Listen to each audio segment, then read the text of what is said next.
4, 3. You're listening to the Heroes Power presented by BlizzPro.com. Your hosts, Balrog fan Zexorus and DJ Tyrant.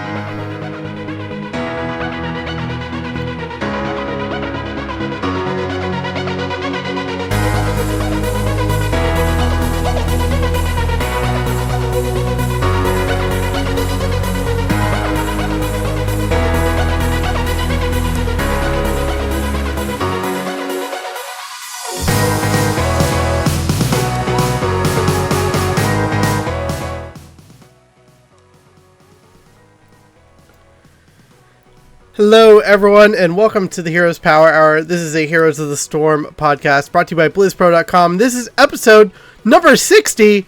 We're at 60 episodes, guys, and I'm so excited. And we couldn't have a better show for episode 60 as Blizzard dropped a plethora of news for Heroes this week, and we have so much to talk to. I think we're actually going to skip our play, what we played this week, and kind of get right into the mix of it. I am DJ Tyrant. With me, as always, is Balrog fan. How you doing, man? Pretty good, pretty good. Another great week of Heroes and Blizzard-related games between Overwatch and Old Gods. Blizzard has really been knocking it out of the park lately. Yeah, most definitely. To his left, Zexorus. How you doing, buddy? How's Dahaka treating you? Good as always. He's now... almost replaced Chen as my favorite tank at the moment. Like, Chen's always going to have that special place in my heart, obviously. But, like, Dahaka is just as aggressive and everything like that, and he's so much fun to play. Just be a huge jerk to people with. Yeah, most definitely. And in the bottom right of your screen there is Artifice. How are you doing? I am superb. Awesome. And in the lower left there is P-Flame G. How you doing? You are muted, my friend. It happens to everyone. Everyone has to do it. Yeah. Welcome to the show. I'm doing good. I'm enjoying Chromie on the PTR. Oh, you had to say it. Oh, no. Oh, no. Look at Willie's face. Oh, my goodness. Willie just dropped frames. In reality. Yeah, he did. Okay, pause. Pause that, Willie. So yeah, we did play our cheerlead game though. We could probably talk about that real quick. There was not as many bombs as I was hoping for, but I got like 2, I think. Yeah, you had 2 really cool ones. We played what was the name? Beep Boop. Beep Boop. There we go. We played Beep Boop, and it was a fairly well contested game early, and then we just kind of took control of the map around mid game after going down a level or 2. I don't know. I just think we all did a really good job that week. I have one. Why did you guys wait beside me in bot lane for so long? You waited there for like 45 seconds before... We lost like a whole level off that play. That's why we were down 2 levels, because we all waited bottom for that Zagara to poke her head out, because for some reason you guys kept listening to me as I was going, don't worry guys, she'll come out. Don't worry about it. She'll come out. We'll get her. First blood, easy game. Well, it's also possible that the party bush didn't happen because one of their members was running on a potato and had some issues with that where we had to pause a few times. I had too much fun talking to that team in Portuguese during the process. You just sounded so darn sure of yourself, Willie. We couldn't tell you that. It'd be like telling a kid Santa doesn't exist. I mean, you just gotta let somebody else break that news. Oh yeah. Sorry, kids. Charlie just ruined Christmas. Dang it! Not again. Like my 7th Christmas I've ruined. But yeah, spoiler alert: we did come out with the win. Very, very well played, guys. Yeah. I think really Digi's random Nazebo pick was just that was something else. If you're wanting to catch it, I actually casted the replay right after they finished it on my YouTube channel, youtube.com/DJ Tyrant, I think is the correct username. But yeah, that was that was fun to see that, and I was really surprised by the Nazebo pick. Yeah, we just kind of tossed it around, and a lot of his heroes were off the board or banned, and I just remember him playing Nazebo earlier in the week when we played a couple games together, and he was just putting out insane numbers. He was like, I could go Nazebo. Sure. Yes. One of these days, he's just going to auto-select just for fun and Yeah. see where it takes him. Yeah. And then he'll probably still beat us on Siege and EXP contribution and hero damage rip. But yeah, Jimmy, you got some pretty huge news. Yeah, I mean, this is something I've been trying to get involved with since like October last year. But it was finally announced today. I will be on Brawl with the Blues next week for Chromie Week, as that the Blizzard has brought that back, and they brought on a bunch of other community people. Myself, McIntyre, Garrett from A Move TV, and I forget who else, and I'm a bad person for not remembering, but that's all up on Blizzard's site, here'sthestorm.com, and that'll be next week. It is the 18th, 18th Yes. at 11 a.m. Pacific, so I will be playing Heroes with the Blizzard people and the rest of those community members. It's going to be pretty cool. Brawl with the Blues is a big deal. Yeah, it should be fun, and it should hopefully help bring some new people over to our show and let them see the fun that is the Heroes Power Hour. One other thing I want to announce is Zexus and I will be casting the Heroes Hype Amateur Series tomorrow night, so if you have a chance, tomorrow night, 6 p.m. Pacific is when it starts. Check out some amateur competitive Heroes of the Storm. I like it when you two cast together. It's a very good back and forth. Yeah, most I like- definitely. I would say I like casting with Jimmy, but I also like casting with all of our mutual friend Rommel, just because we both play the same position. We're both tank players, and we both can't subtly insult each other the entire time we're casting. It's just Shade called cast. exactly. It's just called the shade cast. And actually, speaking of Rommel, he will be casting our cheer league match this week as well, which takes place on Thursday at 11 Midnight. o'clock. Midnight? Yeah, it's Midnight 9 Eastern. Pacific. Oh, okay, yeah. Good old late night cheer league. Oh, Usually fun. yeah. Boy, oh boy! I'm So- excited. It's Blackheart's Bay. Yeah, that's a good map. I always have fun on that map. One of the few maps that I always Not as good as Haunted Mines, but poor haunted mines. Rip haunted mines. I don't miss it. You only have to pick 3 specialists on and be at the advantage. and Tassadar shields. Yeah, and tested our shields. So, yeah, DreamHack was last week, and I know Carl and Jimmy and Elena got a chance to watch some of that. Yeah. You guys, I mean, I missed it completely, so I just wanted to touch on it.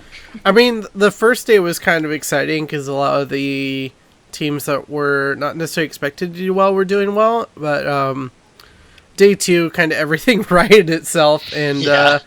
Cloud9 beat Gale Force, and Naventic beat Gale Force, and Cloud9 beat Astro Authority, I think, and then Naventic, in probably one of the best finals we've had in a long time, ended up beating Cloud9 3-2.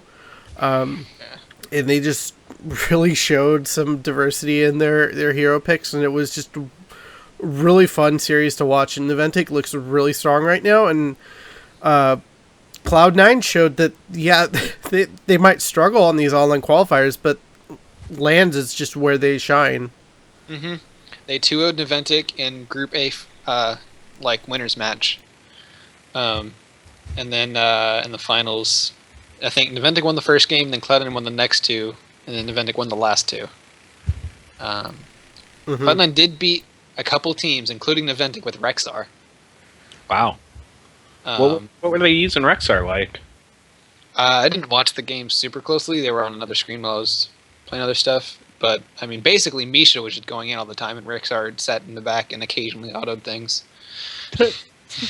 Yeah, So his he's run. like Torbjorn now? Yeah. So I mean, even though the range is improved, they still didn't put Rexar in danger a lot. And then they would use him. You know, he's always been good on Dragonshire. We can just hold the top shrine indefinitely. Yeah. And then sometimes you can just. I think on Spider Queen they used him. He can safely get gems and stuff. So it sounds like he's a small map pick rather than a large map pick, like Yeah. kind of like Cho'Gall syndrome. yeah, he is. But he's got a Okay. spot, and it's not like everyone has to play him or he's OP, but he does have a spot. I think Idrir mostly just makes a spot because it's his favorite hero. But if you can pull it feel off like- against Niventic, it's Yeah, gotta be I did decent. want to correct myself though. It was Cog that dropped to Cloud9 in the playoffs, so it was Cog that got out of the Group B there. But yeah, besides the Rexor pick, I think the other kind of surprise, I guess, is that Tempo Storm just laid a big old goose egg and Yep. went 0-2 and 0-4 in games throughout the event. So, I called that. I was gonna say, you don't Checkmate. seem very surprised, Charlie. Yeah. They just haven't looked right since last year's BlizzCon. I mean, Yeah, Well, didn't They- they have a huge roster shift as well?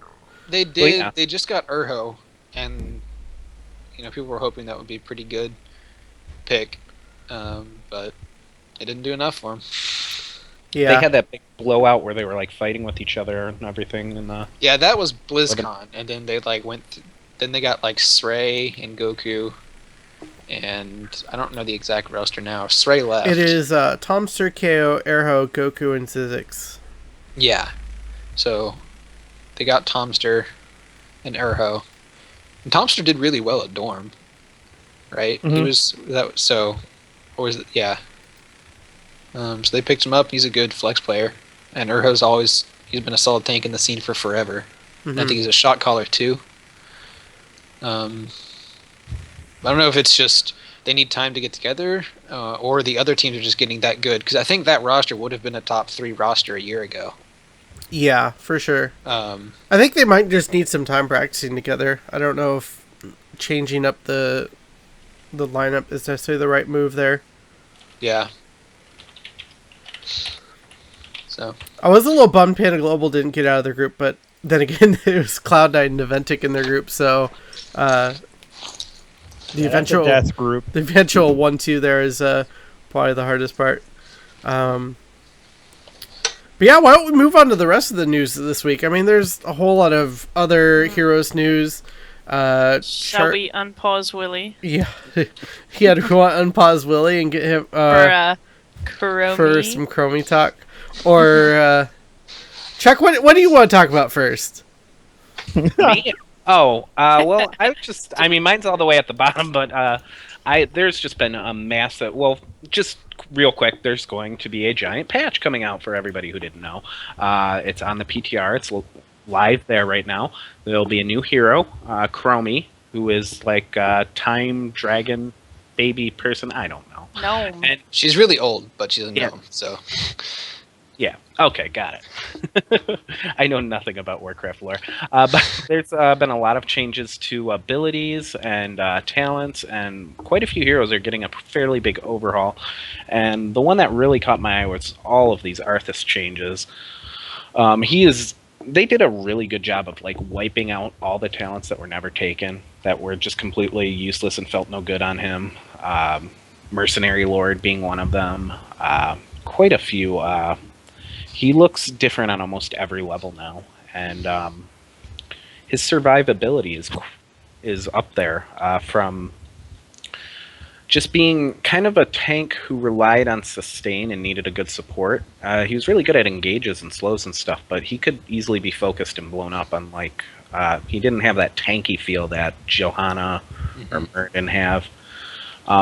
And from all accounts, I haven't played him on the PTR yet, but everybody's saying he feels a lot tankier now. He just, and that's the kind of thing you want Arthas to feel unkillable, not actually be unkillable, but to match the kind of character Arthas and the kind of presence he should bring.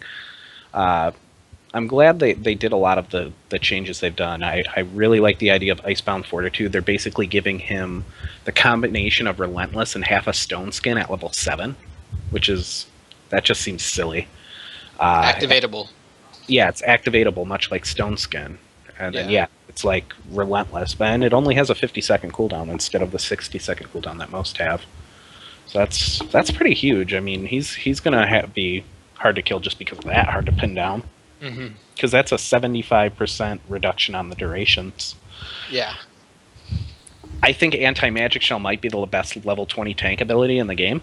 It's another activatable for 60 seconds, and it reduces ability damage by 100% for 3 seconds. Most of what you take in the end, if anybody focuses on him at all, starts throwing skills his way, he's just going to eat him up. Oh, and by the way, he heals for 25% of the damage he prevents with it, so... he's going to be a lot of fun. I really can't wait to get my hands on him. He's got a cool new talent, too, called Remorseless Winter. He can take at 16, and enemies that remain in Frozen Tempest area of effect for 3 seconds become rooted for 2 seconds, and this effect can only occur once every 10 seconds. So this is going to make him very hard to kind of pin down, or hard for characters to get away once he's pinned them down, especially with obviously having Howling Blast. He can really kind of just... I think he's going to be great at locking people down, and he's going to be really hard to kill. So I think the changes are going to be immediately felt. Really, that's the disable on his Summon Syndragosa went up a full 10 seconds, just baseline. So now it disables buildings for a full 20 seconds, making it easily the best heroic for him. I don't know. What do you? I mean, am I overstating this? I just feel like he's going to jump right in and be right up there as one of the best, like, just survivability engaged tanks. I don't think you are. I mean, just looking at just the raw health numbers alone, I think is really good, but fixing a lot of the things in his toolkit, like you've been talking about, it's just, I think, icing on top of the cake there. A resident tank expert might have something to say. I don't know. Billy? I don't play Arthas. I'm really bad at Arthas. But like honestly, like looking over the changes to Arthas, I am pretty much in agreement with you. They've fixed almost all of his shortcomings when it came to being a main tank. Yeah. So like, there's really nothing much more to say about Arthas. But I mean, welcome to the at minimum A tier. Right. Welcome to Relevance, Arthas. Artanis, you were going to jump in there. I'm sorry. Who? Artanis? Artifice? Rip, I did it! You didn't get it. You didn't even get it wrong correctly. You just like... I called her Artanis. I was just going to say I'm going to have to hold judgment until I see Jeff play him and see how long he survives on him. Yeah. Yeah, because he played him when he was bad and did well, so... I need to see him how he plays now. Yeah, and that was who I ended up talking this out a lot with, because I figured, he knew the most about him, and he seems very happy that they got rid. Like, every skill they removed, he said you would never take. So all the talents that he got have to be better in some regard. Speaking of better, there are two things that I am quite excited for in this. Well, one is a two-part. One, that Lily now has a real cleanse and can actually cleanse things.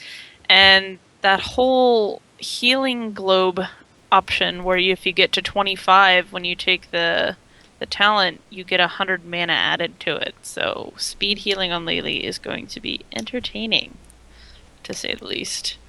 The second is... Where's that other one? They changed... No, the Regen Master and the Seasoned Marksman got changed. So my thought is Thrall with Seasoned Marksman now gets double bonus attacks, damage, and speed. Ooh. With Wind Fury. Yeah, it's you now get increased attack damage for minions and heroes up to a maximum of 40 stacks. After you get 40, it increases your attack speed by 30%. So Thrall with Wind Fury and attack speed 30% is going to be fun.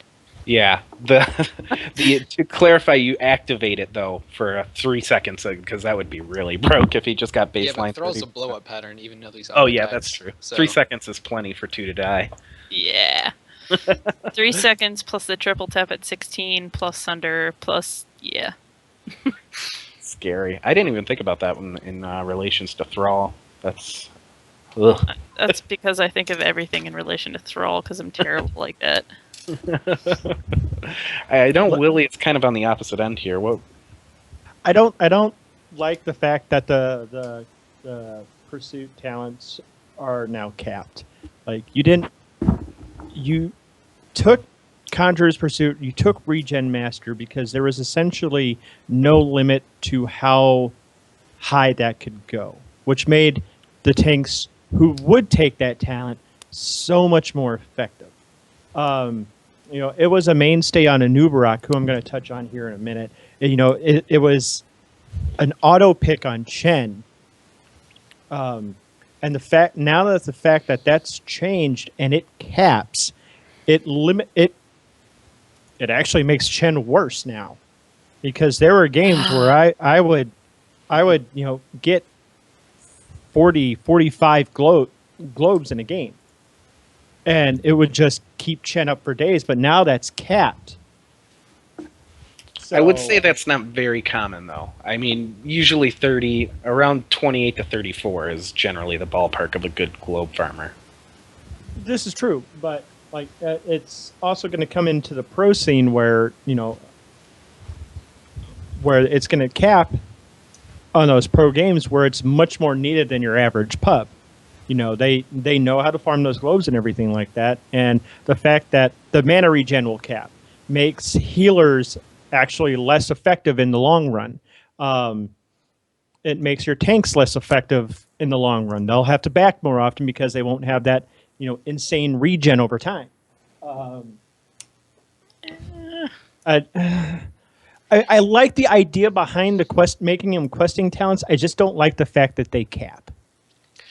The thing is about that is those results, right? You get flat health or flat mana, right? Mm-hmm. In one team fight, in a 15-second long, 10-second long team fight, those matter more than an extra 5 health a second or an extra 2 mana a second. It does matter for sustain, but late game, a lot of the time, I think that flat value will be roughly the same. I don't know. It's not going to be the same effect, but I think it shouldn't be too bad of a nerf. But you do agree it's a bit of a nerf in a long run.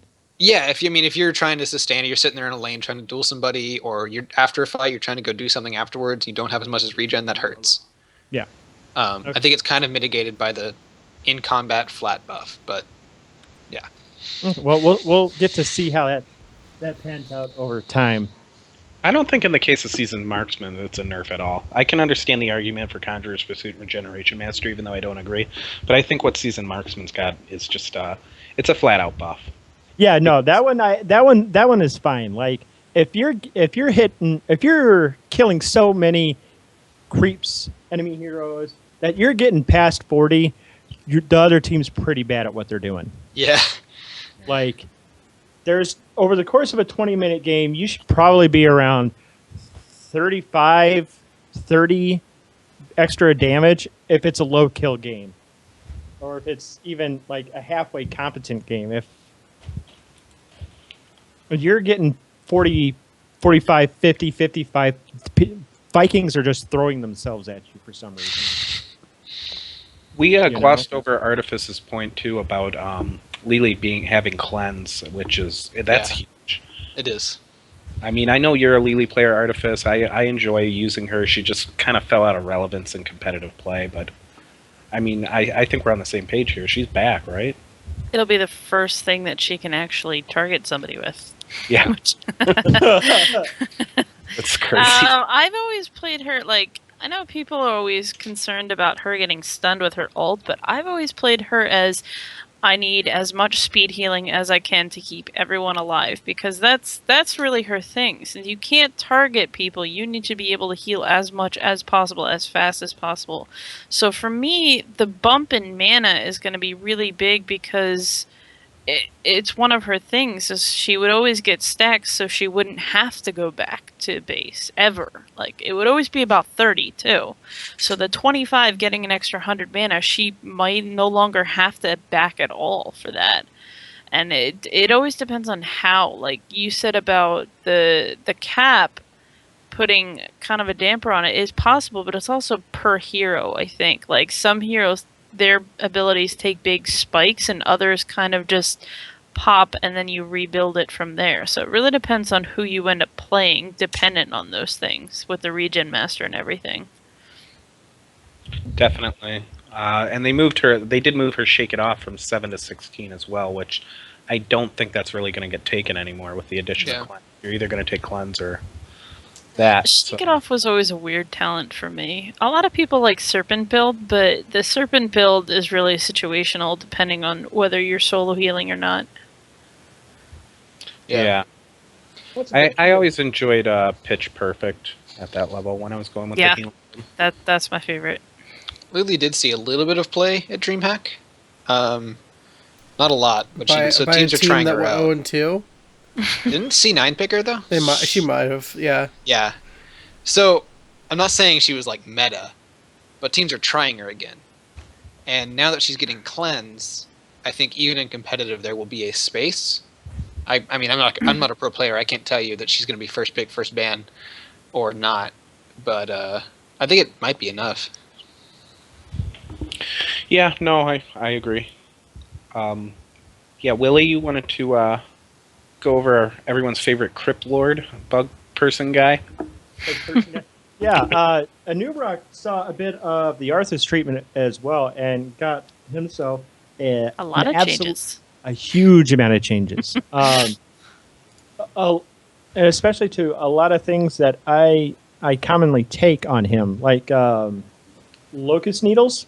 I love Locust Needles. It gives him lane push ability when he shouldn't really have that much to begin with, outside of just his scarabs. They've increased it from 50 to 60% basic attack damage. And it doesn't sound like a lot, but that extra 10% also goes a long way inside team fights where you want Anubrak soaking all that damage up. So if people are trying to clump on you, like they're going to all be getting hit a little harder now. I never took Assault Scarab. I never took Beetlejuiced. I like Beetlejuiced. Bed of Barbs talents got moved from 7 to 13. It damage increase by 20 per second, which is actually really, really good. Yeah, that's a huge effect or a huge increase on a bleed. Yeah. And then his hardened carapace, his shield amount's been increased by 40. The cooldown, it's been reduced by a second. Reduced mana cost. They've removed a few talents. The Urticating Spines has been moved to 13 now from 7. And they reduced the damage to it to creeps, but it now deals double damage to enemy heroes, which is really, really nice in my opinion. Yeah, that's pretty big. It's basically going to be doing 55 more damage to heroes now, baseline. Yeah, both of those changes, the Urticating Spines and the Bed of Barbs, are a flat buff in addition to the percent growth. Yeah. The percentage growth would put them about halfway of what the buff was. So, like, if they didn't, like, Bed of Barbs already at 26 at 7 becomes, like, 32 at 13. But now it's 46, so. Let's see here. I haven't played Anubrak in a long time, but like when he was relevant, he was a big favorite of mine. The Chintius plating, it's been reversed with Urticating Spines, and it's gone from 13 down to 7. And it's changed. While Hardened Carapace is active, taking damage from enemy abilities decreases its cooldown by 0.75 seconds up to 3 seconds maximum. That's actually not bad at all. Yeah, you want access to your W on him for survival. So. Yeah, that means Urticating Spines comes out quicker.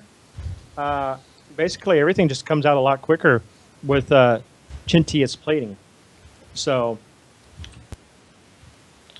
Yeah, I mean, let's see here. Sorry. Underking, no, I don't think anybody really took Underking or Epicenter for that. But it just they're little changes that may provide some utility in diversing his talent build. Because pretty much the entire time I played a new rack, I only went just one straight build, and that was basically creep clear build and cocoon if there was a Cho'Gall on the other team. Or Malfurion. Or Malfurion, that's true too. Stuffing those ults was really important, obviously. But like for the most part, I'd take Locust Swarm just for the extra sustain. And they've even changed that. They reduced the mana cost from 100 down to 75. So it should be interesting. I don't think these are as drastic of a change as what happened to Arthas. But people may look at him a little more seriously now. I know I'm definitely looking at him a little more seriously. I think Anubis in a better place than Arthas already. Really? So continue. I want to hear your thoughts on this. I mean, he was king of the meta, and he saw like a couple nerfs, and he fell out. Right? I think people overlooked the noob, and he just got a flat health and health regen buff, and a buff to most of his talents. Mm-hmm. And I think he's in a good spot.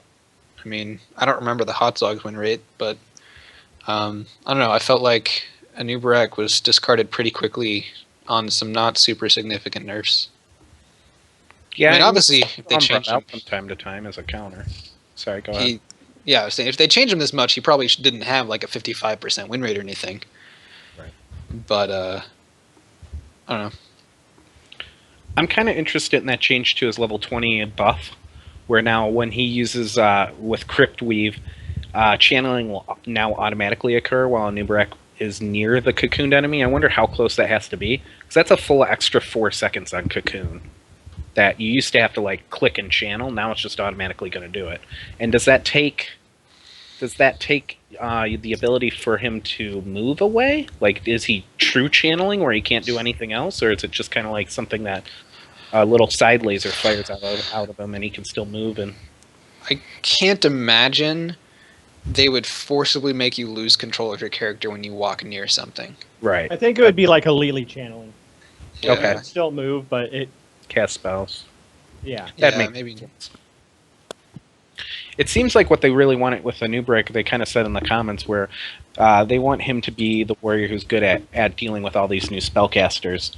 And with the improves to his talent tree, they're hoping that he'll be better at diving squishy backline. His talents geared towards diving the squishy backline are more compelling to take at this point. That's why the changes like Underking increase barrel charge damage by 100%. That's a big amount of damage to put on a Li Ming or a Tracer or someone. Mm-hmm. That's true. And with the changes to his hardened carapace as well, and urticating spines and Chintius plating, like when he fell out of the meta, like you almost exclusively used burrow charge As an escape. as an escape.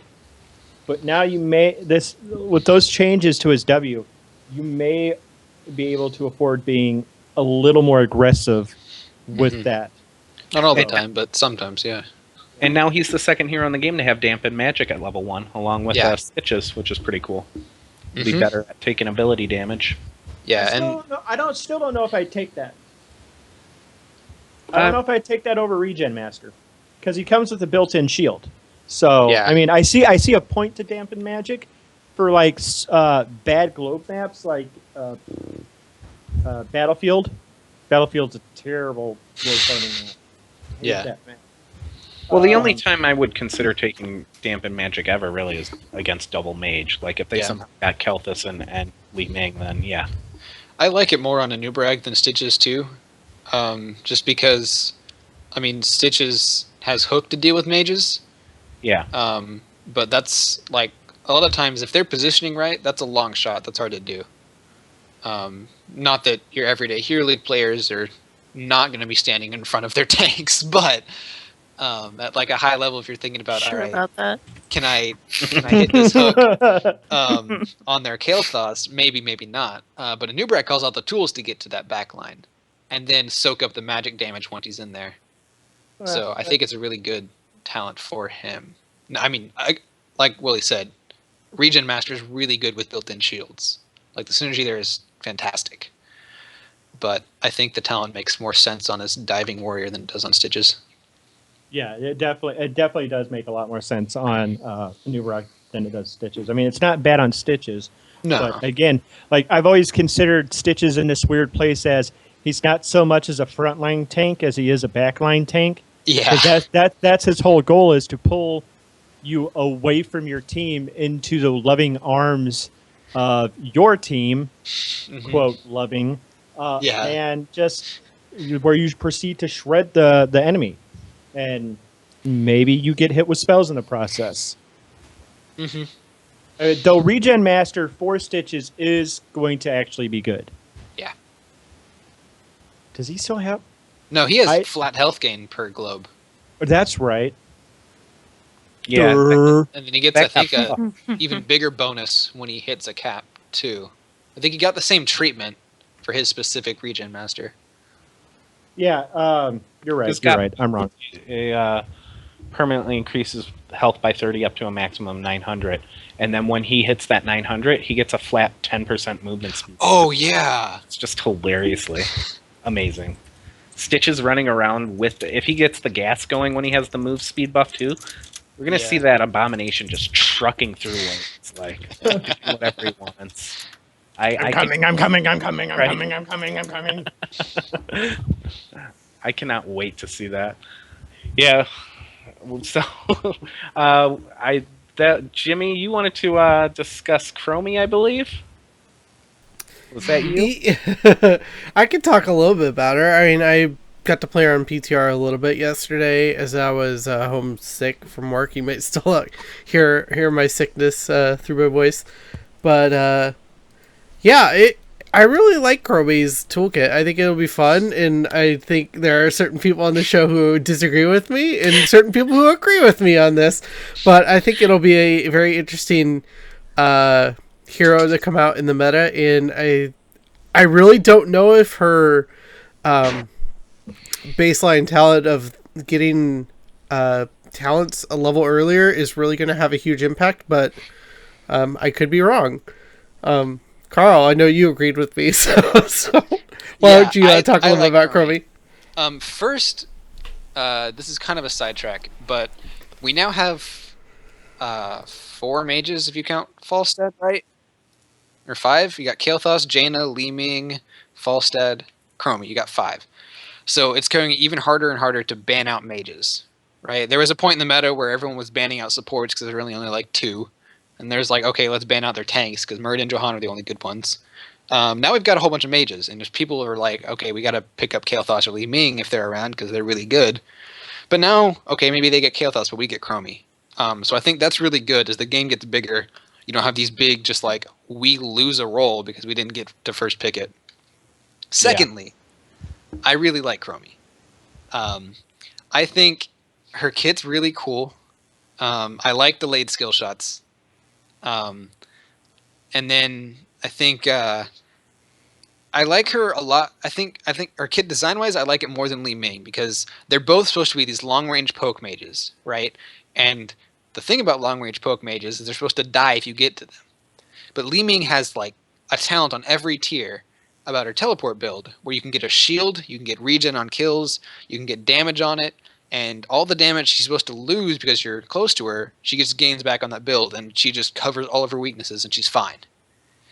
Chromie, she has a slow on her one of her ults, and she has a stasis in a single location you have to plan beforehand.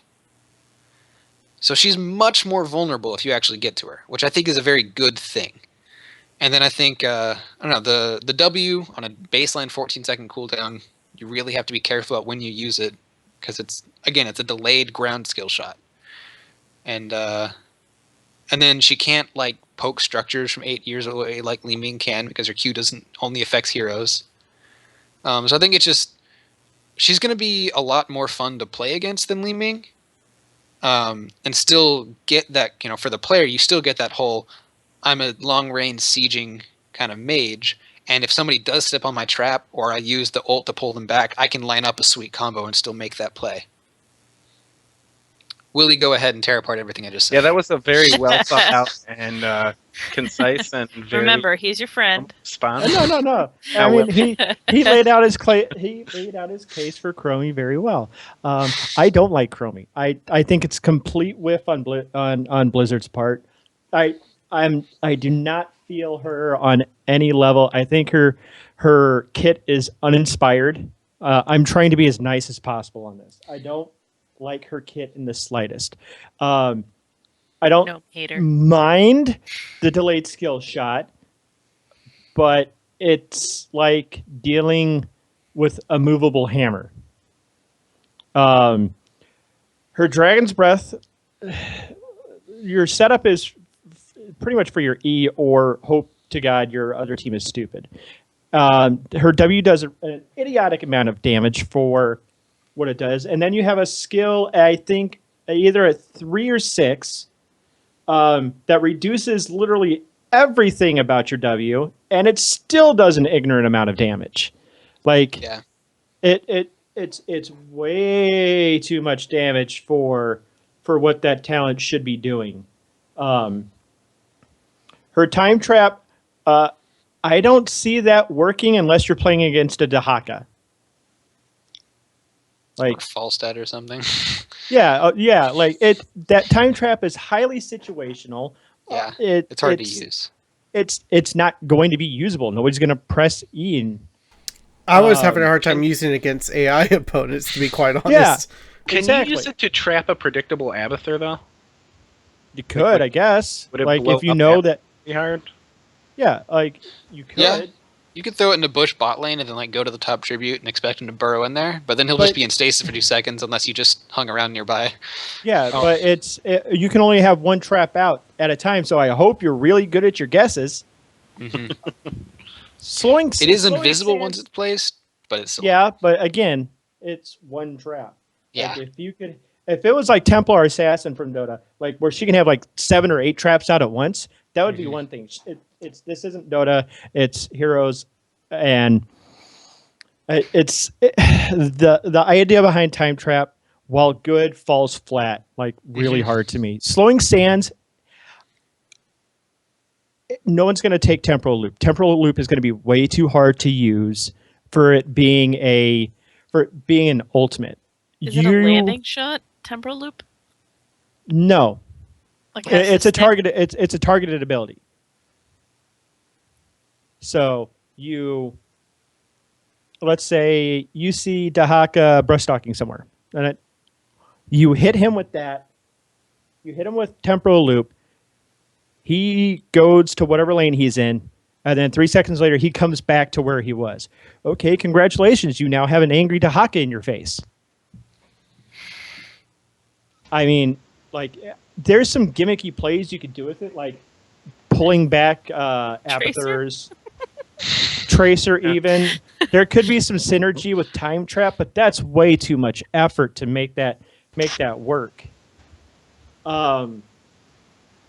It's just, I think her trait, her Time Walker trait, is going to have an impact on the game because you get your power spikes a full level earlier than what your opponents will, where you could have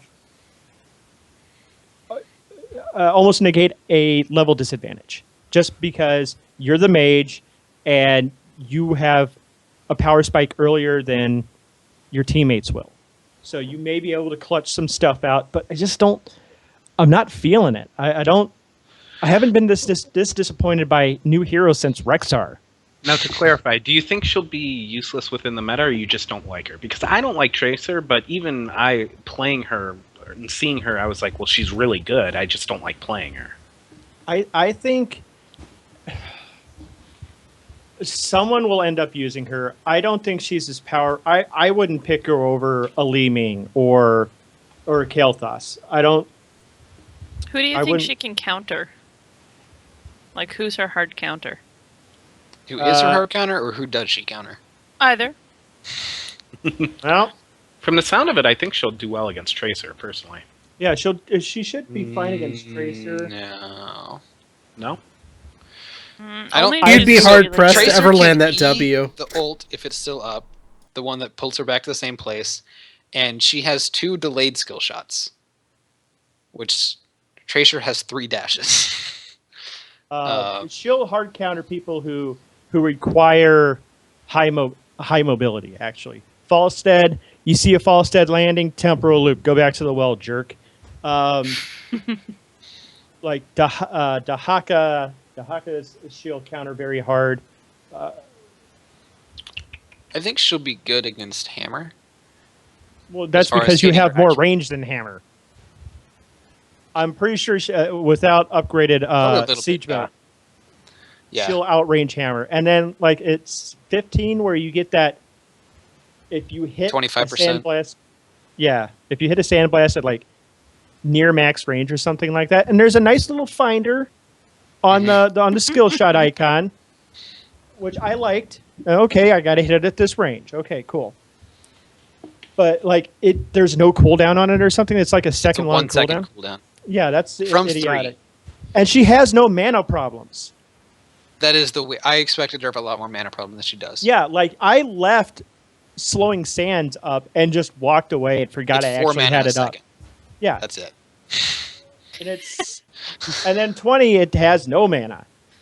You don't need that. Yeah, like I in a couple of games I play her, I backed once because I just never ran out of mana. Her innate mana regen is just astronomically high. Yeah. Like she doesn't need that much mana regen. Like there's a point to having mages that don't have Conjurer's Pursuit. And they've got to back at some point. They can't be this infinitely self-sustaining sandball chucker. I think she Tell does. us how you really feel. Her damage and her mana regen are too high. But I think her kit is good. Her Well, kit she's should be- got a her kit full could week be of better. fun before they nerf something. Yeah. Yeah, that's what the PTR's for. Some of the heroes have come out quite a little bit different and lower. I don't know. I don't think it can be any worse than Li Ming for 3 weeks. I told you guys, S of Johan was absolutely idiotic, and Carl over there is like, no, I don't see anybody taking that, and no, that was core on her. It was. I played with a couple times, and I was okay. Yeah, this does really help. But on paper, it looks useless. Yeah, no, Digi wasn't taking I'll it give you up. that. And he just realized how much it interrupted and trash mobility. Yeah. So, And then it made all of your arrows just brain dead easy. Mhm. Just throw in the general direction of the orb. Land them all. Profit. I mean, that's kind of how I do with grab bombs. a few other things to basically touch on. One major thing that is getting changed is the wells will now have a shield. Oh yeah, Yay. Executioner too. But healing wells will now have 25% of of their maximum health being converted into a shield, and this is to kind of like prevent. If you notice someone like Li Ming just hanging back and targeting your well, you Oh, can that's kind what of go down there globes. and answer it. Yeah. Yeah. So So I mean, it needed that. Wells were getting blown up too easily at this it's a point. pretty smart thing, actually. Good on Oh. whatever designer did that. One more thing I wanted to personally mention was all of the battle momentum holding heroes Oh yeah, got smacked in the face real hard. doesn't affect ults. Nope. Yeah. That slapped the Natalie Dormer out of Johanna. Like, Yeah. I was- almost exclusively took battle momentum on Johanna just because her ults were 60 seconds and battle momentum made them come off cooldown that much quicker. It was ridiculous. You would have your ult up almost every team fight if you knew how to manage your battle momentum correctly. Yeah, I'm gonna miss it most on Zagara, because her Maw is like 120-second cooldown, isn't it? Or 100 at least. It's 120 now, I think. Yeah, it's huge, and so I just always took Battle Momentum because I was like, I need this up for every fight because it's such an impactful heroic. Now you don't, which I mean makes sense because they made it 120 seconds for a reason. But it's still like as a player, like I want that back. Yeah, I never took it on Zagara myself. That's her level 7, right? Yeah, it deals with endless creep and the self heal. Rapid incubation. Yeah, I was always kind of stuck between one of those two. So I'm used to it, at least. Yeah. I am going to miss it on Tyrael the most. Yeah, he gets hurt, I think, the most by it, I feel like. Yeah. Besides Johanna. Yeah, him and Johan, I mean, they really, really relied on that. I think with Tyrael's case, his ults are so impactful, whichever one you like. If you're taking Tyrael, you're probably building around either the fact that he can dive on a hero and stun them out and separate, or he can give your entire team invulnerability. And I think you're always kind of banking on the fact that His ult's up. yeah, his ult was up. So that definitely hurts him quite a bit. I never really took battle momentum on Diablo as much lately. It used to be my go-to pick all the time, but with the when they changed his talents around and added what's it called, Black Soul, or it was Soul Steel, where he gets 50% health increase from grabbing his Soul Stone. So Yeah. that became more impactful. I don't know. That's pretty huge though for a lot of characters. Anybody who got used to using that talent is going to have a hard time adjusting for a while. Mm-hmm. Like I said, Executioner though. Oh yeah. It's now anytime you attack somebody you CC'd, you get a 30% AD buff. Yeah. For 3 seconds, which is actually really big because most of the time it's like, okay, they're stunned for 1 second, you got off like maybe one auto. Yeah. Or it was good on Vala because you could take Frost Shot at 13 and like proc your own Executioner, but you were still like, there were gaps in it. So now it's like, 3 seconds, there's probably gonna be another CC or another slow or something like that going on. And it's going to give it I think a significant amount more uptime, and I think Executioner is actually going to be a really good pick. I've heard, this and he lost Berserk are the only changes that Raynor saw, and then I saw like 3, like Zoya, and then I think 2 pros or something all tweeted like Raynor's like really good now, and it's just because Executioner. Yeah. That's first impressions on an unbalanced PTR. So I'm not saying like Raynor's going to be first pick next tournament, but I do think this change is big. It's a big deal for Executioner. It really is. I like the functionality of it a lot better now. There's also been a few other random things I just wanted to throw out there too. They added a sound that will play every time you make progress during a questing talent. So that might be horribly annoying. I don't know. I hope you can at least turn it off. Yeah, I hope it's not like a really high pitched like dingy sound that plays every time you grab Watch, it's like the level up sound in World of Warcraft. It's every time. That was Big a spot on yellow glow impersonation around of you. that sound, by the way, Jimmy. He's been practicing. We've been practicing 10 years for this. The one thing I really like too is they changed up hardened focus a little bit, so that it will now you'll have a display marker that indicates when you're at 80%, because that's a hard number to gauge when you're between like 76 and 84%. Of your health. It was hard to tell that you actually were getting hardened focused off or not, and if you needed to heal yourself or whatever. So that's kind of just a nice little quality thing. That's all the minor stuff. We didn't really cover Falstad, but I don't know. Falstad and Murden both got changes that I can't tell whether they're buffs or nerfs yet. Yeah, I have no clue. They're extensive changes, but they seem to be all over the place. I think Murden's probably a slight nerf. Yeah, I think But Falstad is more working around. Third. Let me see. Give him the axe. I don't know why you're taking Executioner on Muradin. Second wind, third wind. I don't know why you're taking third wind. Stone Form, that's definitely a nerf. Yes, that is. Infused Hammer, that was his... If it that was hit something, you somebody- return 40 mana. Okay, yeah, no, I never took that. Perfect Nope. Storm, never... That's the stacking one. Yeah, So never you took that either. You occasionally took it if they didn't have auto attackers, but that's so rare now that you pretty much always take this attack speed slow. Healing Static, that's actually a pretty good buff. I don't know if I take it over Thunder. I don't know if I take it over Thunderstrike.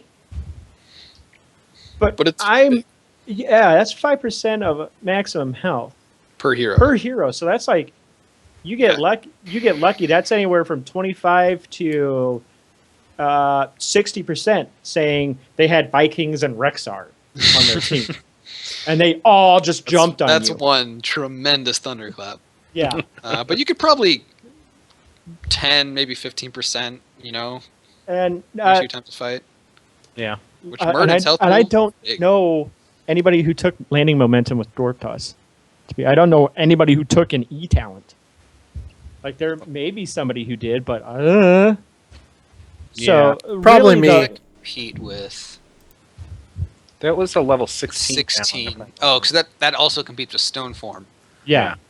But Stone Form's nerfed now, so it's possible those other two are. Well, they had to nerf it because the amount of health he would get off of Oh yeah, Avatar. I mean, Storm Form is obscene. It's like probably the best 16 talent in the game. Yeah. It's basically Dahaka's ult. That's a 16 talent. Yeah. So. Have I ever told you about this great Chen skill called Pressure Point? it's a 90% slow every 4 seconds, and then you get to jump at him and kick him in the face. It is good. But yeah, really, Stone Form's guys. You're still taking Stone Form.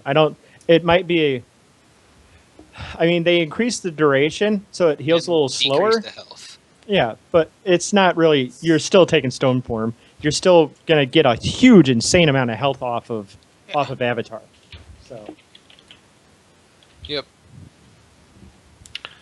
Well, I think we pretty much covered this patch, unless anybody wants to throw anything in. We're going to be doing our giveaway. Yeah. People through that, Mr. Tyrant. Yes, I will open that right about now. So, exclamation point raffle will get you in the running for this $20 here BattleNet gift card. It's for anything on BattleNet. It does say Heroes on it, but doesn't mean you have to use it on Heroes. We'd love for you to use it on Heroes, but we'll hunt you down if you don't use it on Heroes. Yes, exactly.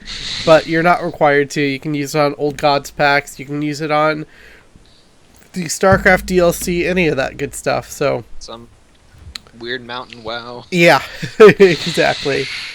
Don't waste it on a mountain WoW. Waste it on a mountain Heroes. Yeah. We also have a new iTunes review that Willie really wanted to read. Yeah. I'm sorry. I keep interrupting Artifice. I apologize. What were you gonna say? Oh, it has nothing to do with that. It was just something fun I thought of. With the Overwatch beta this week, one of the options you could play was called Brawl, which reminded me of our ARAMs that we do.